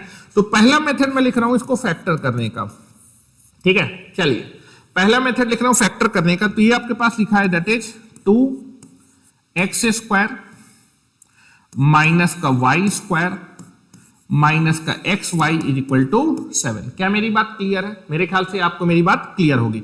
ये 2x स्क्वायर है, इसको आप लिख सकते हैं this is x square plus x square minus का y स्क्वायर माइनस का xy इज इक्वल टू 7। क्या मेरी बात क्लियर है? यहां पर आप देखेंगे अगर अब मैं इन दोनों टर्म को कंबाइन करूंगा तो x square minus y square के दो फैक्टर होंगे, एक होगा x प्लस वाई और दूसरा होगा x माइनस वाई। और यहां से x कॉमन लेंगे तो x माइनस वाई आएगा, पूरे से x माइनस वाई कॉमन आएगा तो फैक्टर हो जाएंगे। तो मैं क्या कर रहा हूं, मैं पहले और चौथे को कंबाइन कर रहा हूं और दूसरे और तीसरे को कंबाइन कर रहा हूं। तो this is nothing but the x square minus का x y plus x square minus का y square is equal to कितना आ जाएगा, 7 आ जाएगा। क्या मेरी बात क्लियर है? यहां तक मेरे ख्याल से सभी को मेरी बात क्लियर होगी। अब यहां से आप x कॉमन ले सकते हैं तो आ जाएगा x माइनस वाई, और यहां से आप देखेंगे x square minus y square के दो फैक्टर होंगे, एक होगा x प्लस वाई और बेटा दूसरा फैक्टर होगा x minus y is equal to 7। पूरे से कुछ कॉमन दिख रहा है बेटा? हाँ, पूरे से मुझे क्या कॉमन दिख रहा है, x माइनस वाई कॉमन दिख रहा है। तो यहां से बचेगा x और यहां से बचेगा x plus y is equal to क्या हो जाएगा, 7। और आप देखेंगे x प्लस x कितना हो जाएगा, 2x हो जाएगा। तो now this is x minus y और ये हो जाएगा आपके पास 2x plus y is equal to कितना हो जाएगा, 7। तो अब आप देखेंगे कि आपका जो फॉर्म है वो स्टैंडर्ड फॉर्म में आ चुका है कि that is right hand side में क्या है, कांस्टेंट है, और लेफ्ट हैंड साइड किस फॉर्म में है, फैक्टराइजेशन फॉर्म पे। क्या मेरी बात इतनी समझ में आ रही? बिल्कुल, ठीक है। दूसरा तरीका भी मैं बता देता हूं कि यहां से यहां कैसे आते हैं, ठीक है। दूसरा तरीका देखिएगा, मेथड नंबर 2। मेथड नंबर 2, पहले तो स्टैंडर्ड फॉर्म में इक्वेशन को लेके आते हैं, that is nothing but the 2x square minus का y स्क्वायर माइनस का xy that is equal to कितना आएगा, 7 आएगा। क्या इतनी बात समझ में आ रही? अब मैं क्या करने वाला हूं, दैट इज ये आपके पास लिखा है 2x स्क्वायर माइनस के x इंटू वाई को लिख सकते हैं माइनस का 2xy प्लस का xy। तो इस माइनस के xy को मैंने ये लिख दिया और माइनस का बेटा y स्क्वायर मेरे पास था दैट इज 7। क्या मेरी बात क्लियर है? ठीक है। अब देखिए यहां से कुछ कॉमन दिख रहा है, तो यहां से आपको क्या कॉमन दिख रहा है, 2x कॉमन दिख रहा है। तो यहां बचेगा x और यहां बचेगा y। 2x बाहर चला जाएगा तो y बचेगा। और यहां से क्या कॉमन दिख रहा है आपको, y कॉमन दिख रहा है, तो that is x minus y is equal to 7। पूरे से बेटा क्या कॉमन दिख रहा है, पूरे से बेटा मुझे x माइनस वाई कॉमन दिख रहा है। तो x माइनस वाई कॉमन लेंगे तो यहां पर आ जाएगा 2x minus 2x plus y is equal to 7। तो आप देखेंगे आपकी जो इक्वेशन है वो स्टैंडर्ड फॉर्म में आ जाएगी। राइट हैंड साइड पे कांस्टेंट होना चाहिए और लेफ्ट हैंड साइड आपकी फैक्टर फॉर्म पे होनी चाहिए। किस फॉर्म में होनी चाहिए, फैक्टर फॉर्म में। तो दोनों में से जो सा तरीका आपको अच्छा लगे उस तरीके से आप इसके फैक्टराइजेशन कर सकते हैं। क्या मेरी बात समझ में आ रही? बिल्कुल। तो मेरे ख्याल से सभी को मेरी बात समझ में आ रही है। तो अब जो आपकी जो इक्वेशन है वो स्टैंडर्ड फॉर्म में आ गई। किस फॉर्म में आ गई, स्टैंडर्ड फॉर्म में। तो चलो मैं स्टैंडर्ड फॉर्म में लिख देता हूं, this is nothing but the x minus y into that is 2x plus y is equal to 7। और आपको इंटीग्रल सोल्यूशन बताना है, मतलब x और y की इंटीजर वैल्यू बतानी। तो x और y कैसे हैं, इंटीजर है। क्या मेरी बात क्लियर है? ठीक है। हाँ, पंकज जी बोल रहे हैं बिल्कुल राइट, ठीक है। पंकज जी आपका आंसर गलत है। पंकज जी आपका आंसर गलत है, जो आपने आंसर दिया वो बिल्कुल ही गलत है। आपको नंबर ऑफ इंटीग्रल सोल्यूशन बताने थे कि कितने इस इक्वेशन के इंटीग्रल सोल्यूशन है। मैंने सोल्यूशन की वैल्यू नहीं पूछी थी, कितने नंबर ऑफ इंटीग्रल सोल्यूशन है, 2 3 4 5 like something will be there. ठीक है, चलिए अब आते हैं। क्योंकि x और y इंटीजर है तो इंटीजर माइनस इंटीजर ये इंटीजर आएगा, दिस इज ए इंटीजर। और चूंकि x और y इंटीजर है तो x इंटीजर है तो इंटीजर को इंटीजर से मल्टीप्लाई करेंगे तो 2x भी इंटीजर होगा, y भी इंटीजर, तो इंटीजर प्लस इंटीजर इंटीजर होगा। क्या मेरी बात क्लियर है?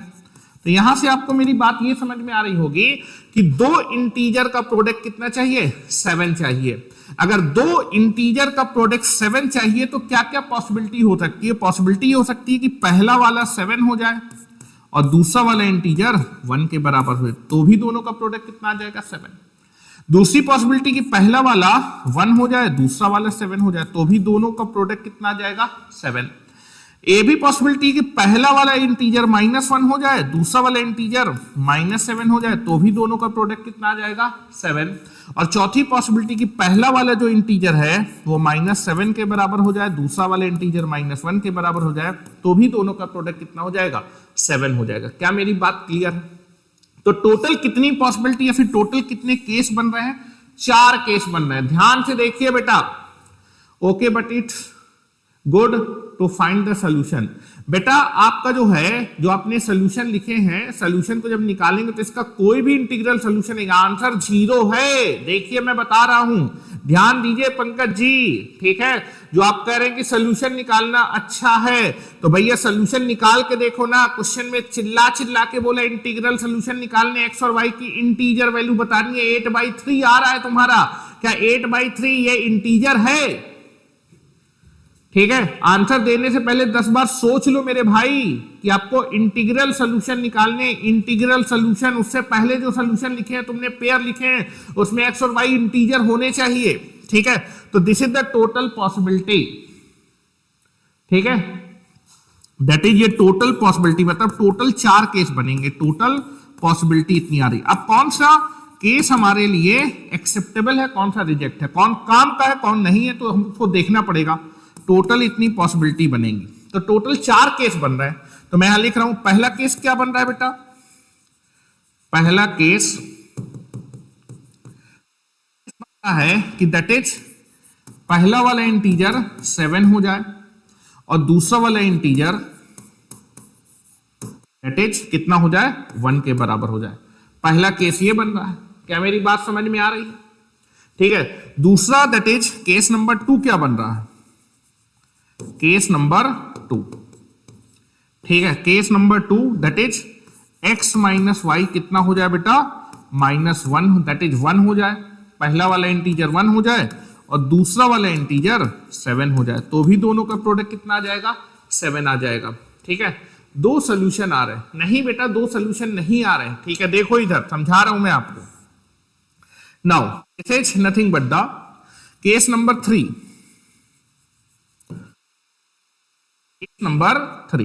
केस नंबर 3 क्या है? दैट इज पहला वाला इंटीजर आपका -1 हो जाए और दूसरा वाला इंटीजर आपका -7 हो जाए।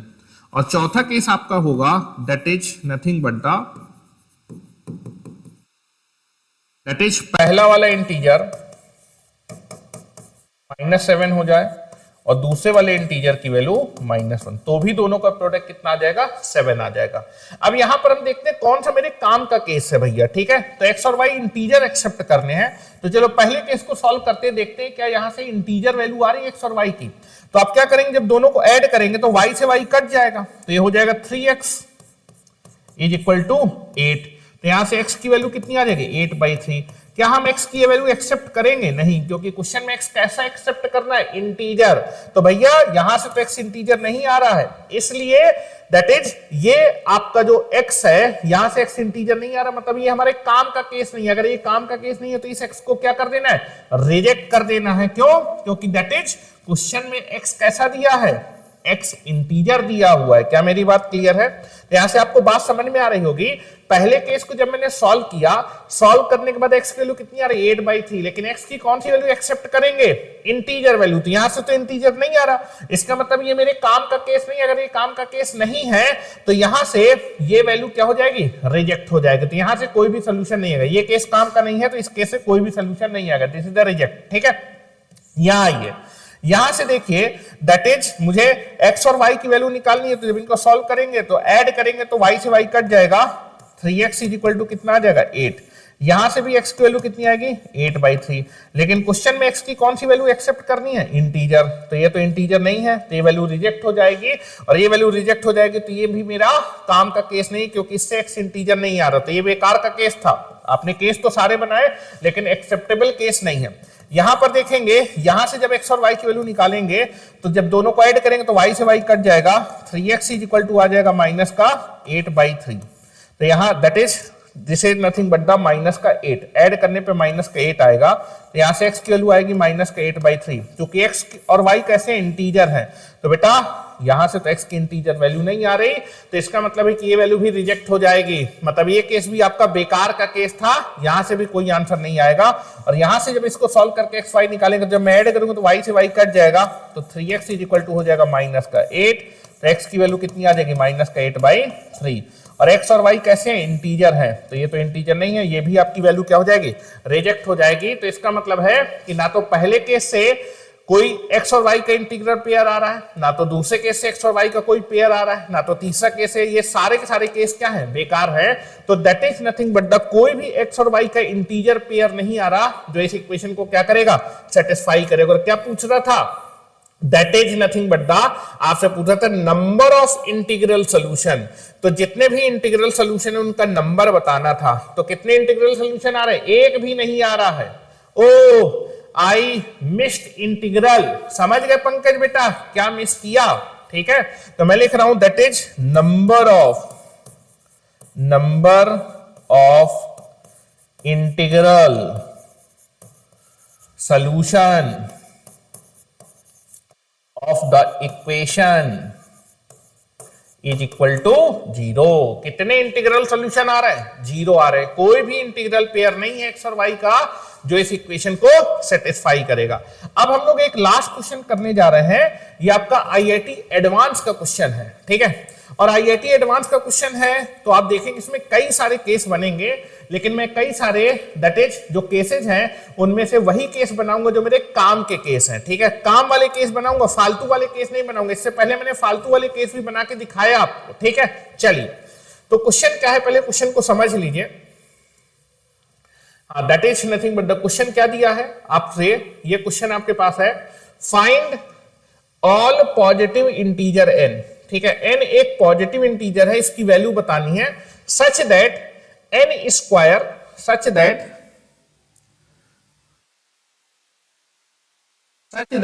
n square plus 96 is the perfect square of N integer, ठीक है।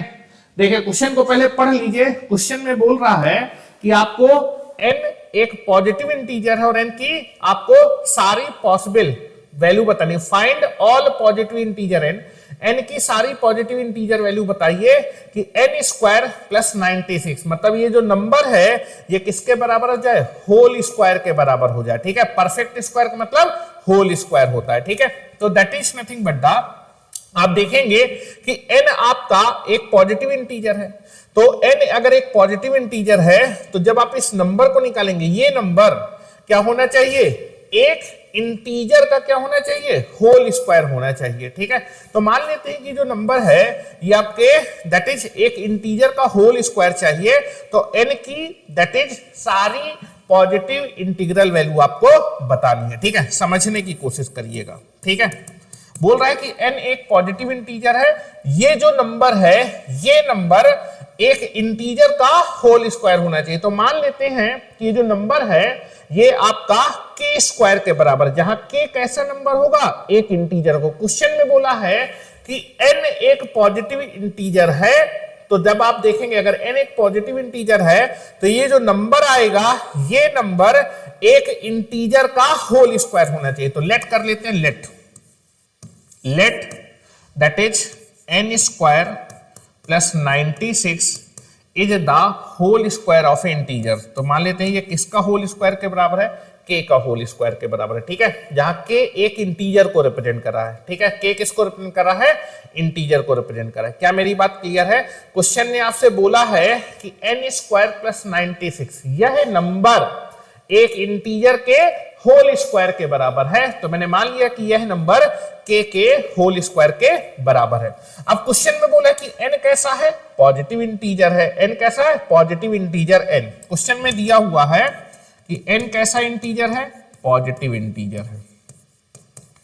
ठीक है, अच्छा k भी एक इंटीजर है, लेकिन आप देखेंगे कि दैट इज k को भी हम क्या मान लेते हैं, पॉजिटिव इंटीजर मान लेते हैं। k को भी क्या मान लेते हैं, पॉजिटिव इंटीजर, क्योंकि आप देखेंगे कि क्वेश्चन में k स्क्वायर यूज कर रहा है। k चाहे पॉजिटिव इंटीजर हो चाहे k निगेटिव हो, लेकिन स्क्वायर करने के बाद क्या आएगा, सेम आएगा। क्या मेरी बात क्लियर है? That is nothing but the k को भी मैंने कैसा मान लिया है, पॉजिटिव इंटीजर मान लिया है। क्यों मान लिया मैंने पॉजिटिव इंटीजर? क्योंकि आप देखेंगे क्वेश्चन में क्या यूज करें, k स्क्वायर। तो k चाहे पॉजिटिव इंटीजर हो चाहे k निगेटिव इंटीजर हो, होल स्क्वायर करने पे दैट इज सेम वैल्यू आएगी। चाहे आप k को 5 मानिए चाहे k को -5 माने, होल स्क्वायर करने के बाद कितना आएगा, 25 आएगा। ठीक है, अगर आपको जो है नहीं मानना तो एक बार पॉजिटिव मानिए एक बार निगेटिव, आपके केसेज बढ़ जाएंगे। तो केसेज को रिड्यूस करने के लिए मैंने k को क्या मान लिया है, पॉजिटिव इंटीजर मान लिया। ठीक है, क्योंकि अगर k पॉजिटिव इंटीजर है, k निगेटिव इंटीजर भी हो सकता है, लेकिन दैट इज जब आप उसका स्क्वायर करेंगे तो स्क्वायर करने के बाद सेम ही केस बनेगा। क्या मेरी बात क्लियर है? दैट इज, तो यहां पर मैंने k को भी क्या मान लिया है, पॉजिटिव इंटीजर मान लिया है। ठीक है, चलिए now this is positive integer.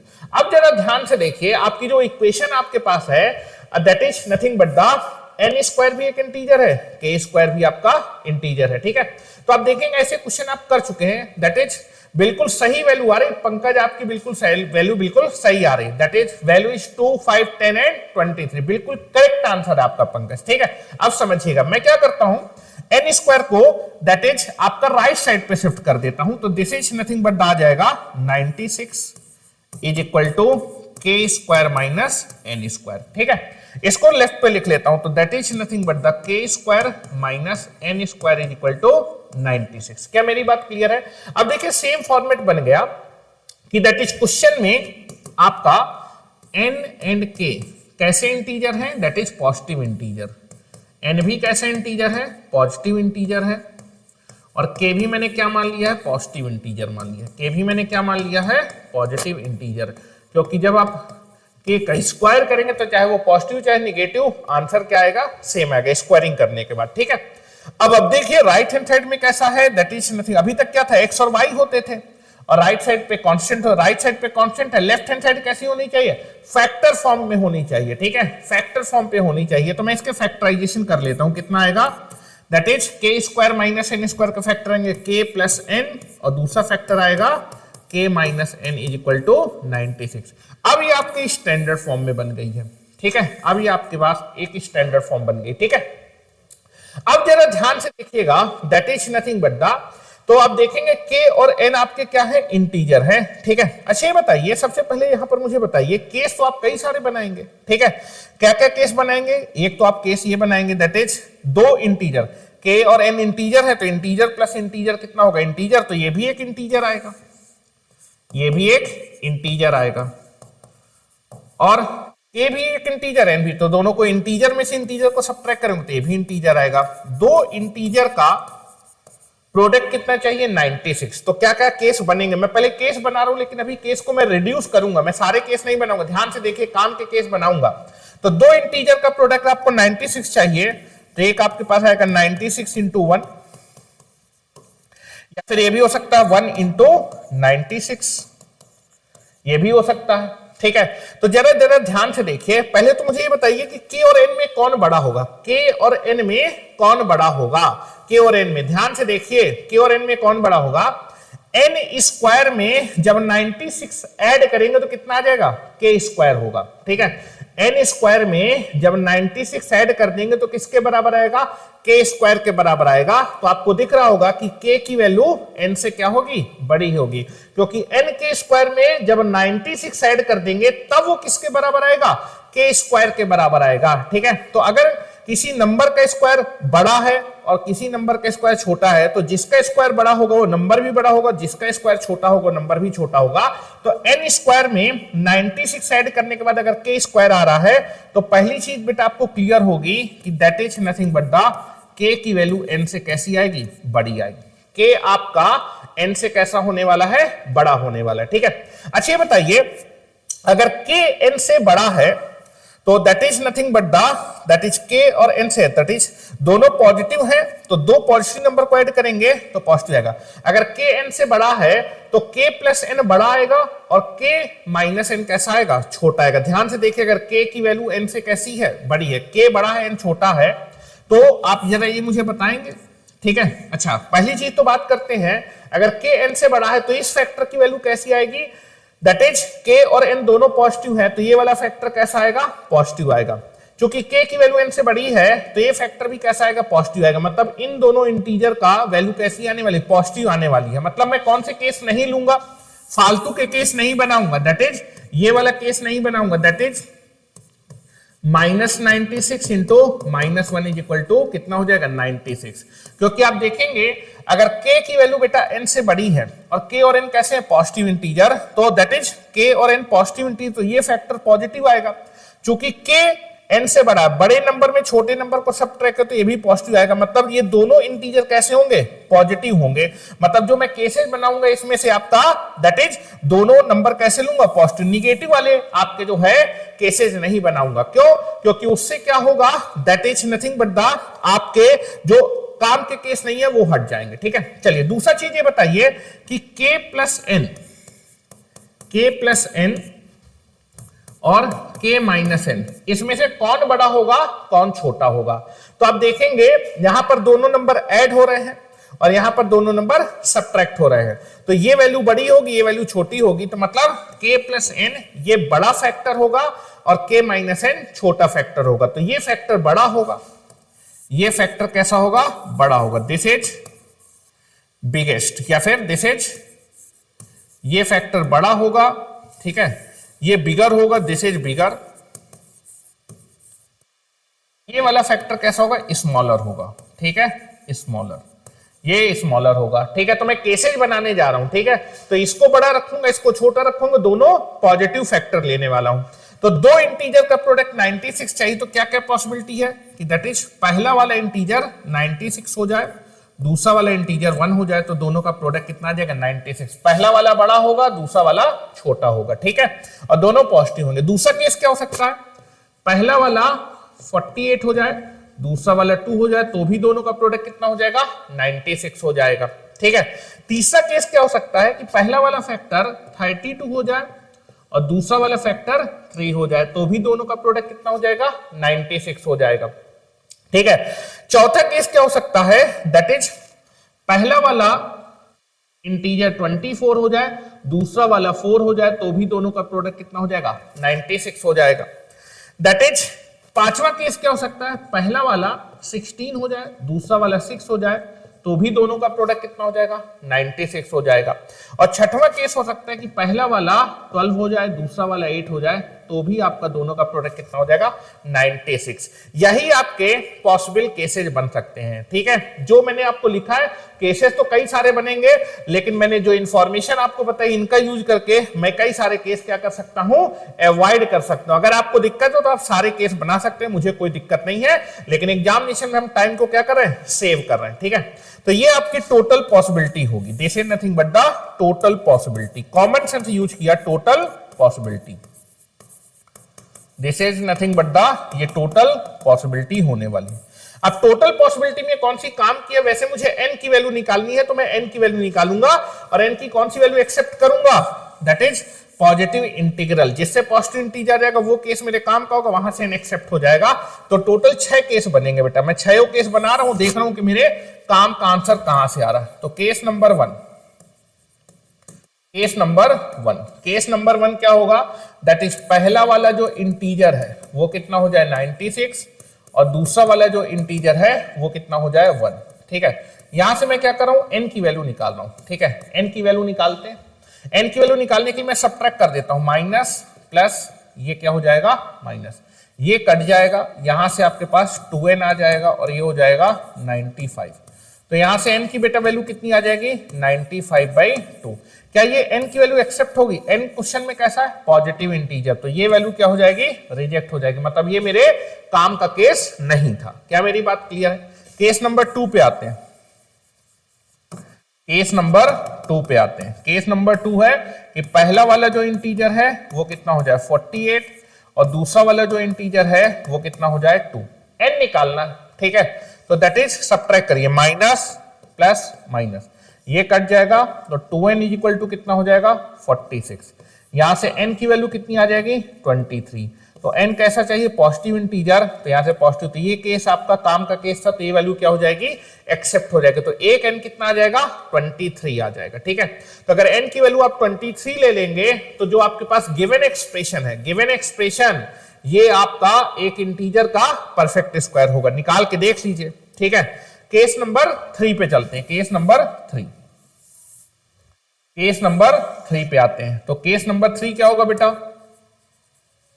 Case number 3, case number 3 होगा कि दैट इज पहला वाला जो इंटीजर है वो कितना हो जाए 32 और दूसरा वाला जो इंटीजर है वो कितना हो जाए 3, ठीक है। n निकालना है तो सब्ट्रैक्ट कर देते हैं, माइनस प्लस माइनस, ये कट जाएगा, यहां से 2n इज इक्वल टू कितना हो जाएगा बेटा, ये मेरे ख्याल से 29 होगा।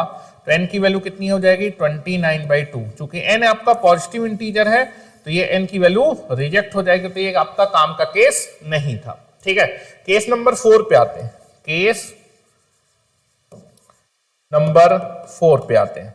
केस नंबर 4 है कि that is nothing but the पहला वाला इंटीजर 24 हो जाए और दूसरा वाला इंटीजर आपका 4 हो जाए।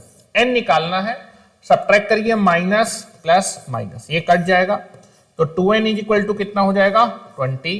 तो यहां से n की वैल्यू बेटा कितनी आ जाएगी 10 और n आपका पॉजिटिव इंटीजर तो ये वैल्यू एक्सेप्ट हो जाएगी। अगर n की वैल्यू 10 लेंगे तो गिवन एक्सप्रेशन एक इंटीजर का होल परफेक्ट स्क्वायर आ जाएगा, होल स्क्वायर। n की वैल्यू 10 लेंगे तो 10 का स्क्वायर 100, 100 प्लस 96 196, 196 14 का होल स्क्वायर होता है या फिर 14 का परफेक्ट स्क्वायर होता है, ठीक है। क्या मेरी बात क्लियर है?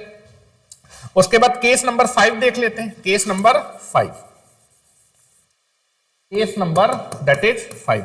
केस नंबर 5 क्या है, that is nothing but the k plus n, पहला वाला इंटीजर 16 हो जाए और दूसरा वाला इंटीजर 6 हो जाए, तो भी दोनों का प्रोडक्ट कितना आ जाएगा 96। n निकालना है, सब्ट्रैक्ट कर दिए, माइनस प्लस माइनस, ये कट जाएगा तो 2n इज इक्वल टू बेटा कितना आ जाएगा 10। तो n की वैल्यू कितनी आ जाएगी 5 और बेटा n पॉजिटिव इंटीजर तो ये वैल्यू भी एक्सेप्ट हो जाएगी। तो क्या क्या वैल्यू एक्सेप्ट हो चुकी, 23, 10 एंड दैट इज 5। और लास्ट केस बना लेते हैं, case number 6, case number 6, case number 6 है कि पहला वाला जो इंटीजर है वो कितना हो जाए 12, दूसरा वाला जो इंटीजर है वो कितना हो जाए 8, ठीक है।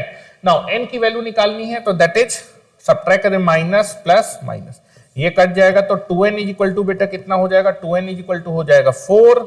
तो बेटा n की वैल्यू कितनी आ जाएगी 2 और n एक पॉजिटिव यूनिट है तो ये भी क्या हो जाएगा एक्सेप्ट हो जाएगा। तो टोटल n की कितनी पॉसिबल पॉजिटिव इंटीग्रल वैल्यू आ रही है 4 आ रही। तो आंसर कितना हो जाएगा, n की सारी पॉसिबल पॉजिटिव इंटीग्रल वैल्यू बतानी थी, तो n is equal to 2, 5, 10 and that is 22। ये 4 पॉजिटिव इंटीग्रल वैल्यू है जिसके लिए आपके जो गिवन एक्सप्रेशन है that is n square plus 96 वो एक इंटीजर का परफेक्ट स्क्वायर बन जाएगा, ठीक है। नाउ n की वैल्यू डाल के देख लीजिए, 2 डाल के देख लीजिए, 2 डालेंगे तो कितना बन जाएगा, 2 का स्क्वायर हो जाएगा 4 और 4 plus 96 that is 10, that is 100 और 100 किसका स्क्वायर होता है 10 का स्क्वायर, इंटीजर के स्क्वायर। तो क्या मेरी बात क्लियर है? तो मेरे ख्याल से आज का लेक्चर आपको समझ में आ गया होगा जो मैंने आपको चीजें बताई, ठीक है। चलिए थोड़ा सा मैं आपको इंफॉर्मेशन दे देता हूं, दैट इज आपके विज्ञान गुरुकुल के ऑफलाइन क्लासेज के लिए, ठीक है। और मैंने आपको बताया कि विज्ञान गुरुकुल ही एकमात्र ऐसी संस्थान है, प्लीज सर मोर क्वेश्चंस, ठीक है। हाँ बेटा क्वेश्चन ले लेंगे, कोई दिक्कत नहीं है, ठीक है, लेकिन 1 से 1.5 घंटे में फिर जो है ऑनलाइन में चीजें अच्छी नहीं रहती हैं, इसलिए आज के लेक्चर को यहीं पर खत्म करते हैं। मैं आपको असाइनमेंट इसका दे दूंगा, ठीक है, तो आप अपने क्वेश्चन को कर लीजिएगा। लेकिन जितनी भी वैरायटी हो सकती थी, जो आपके पास कॉन्सेप्ट है जो लोग छोड़ देते हैं, वो मैंने आपको बताया। क्या आपको मेरी बात समझ में आई बेटा? पंकज जी क्या आपको मेरी बात समझ में आई? चलिए तो आप देखेंगे मैं आपके विज्ञान गुरुकुल के ऑफलाइन क्लासेस के बारे में बता रहा हूं कि जो ऑफलाइन क्लासेज हैं वो आपकी 30 मार्च से स्टार्ट होंगी और 1 महीने की डेमो क्लासेज क्या है, फ्री है। और आपकी इन फ्री क्लासेज के लिए जो रजिस्ट्रेशन है वो 9 मार्च से स्टार्ट है, ठीक है। सीटें बहुत जल्दी हमारी फुल हो रही हैं, इसलिए आप लोग जो है जल्द से जल्द हमारे सेंटर पे विजिट करें और अपने रजिस्ट्रेशन को कंप्लीट करें, ठीक है।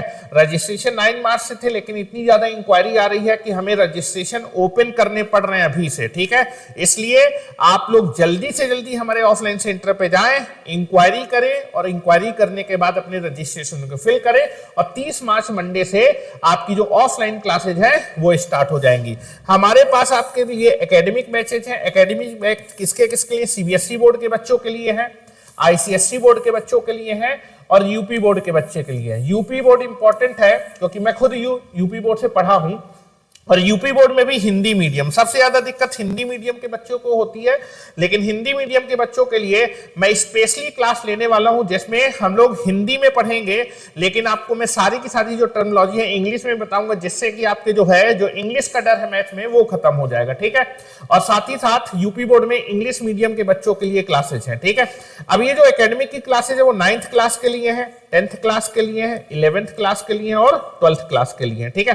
तो 9th लेकर 12th क्लास के लिए जो बोर्ड के बैचेज हैं वो आपके आईसीएसई, दैट इज सीबीएसई और यूपी बोर्ड में हिंदी और इंग्लिश मीडियम सभी बोर्ड के लिए अवेलेबल है। जो बच्चे एकेडमी के साथ साथ आपके कंपटीशन या फिर आईआईटी जेईई और नीट की प्रिपरेशन करना चाहते हैं, उनके लिए आईआईटी जेईई और नीट के फाउंडेशन बैच भी अवेलेबल है 2 and 4 ईयर के, ठीक है।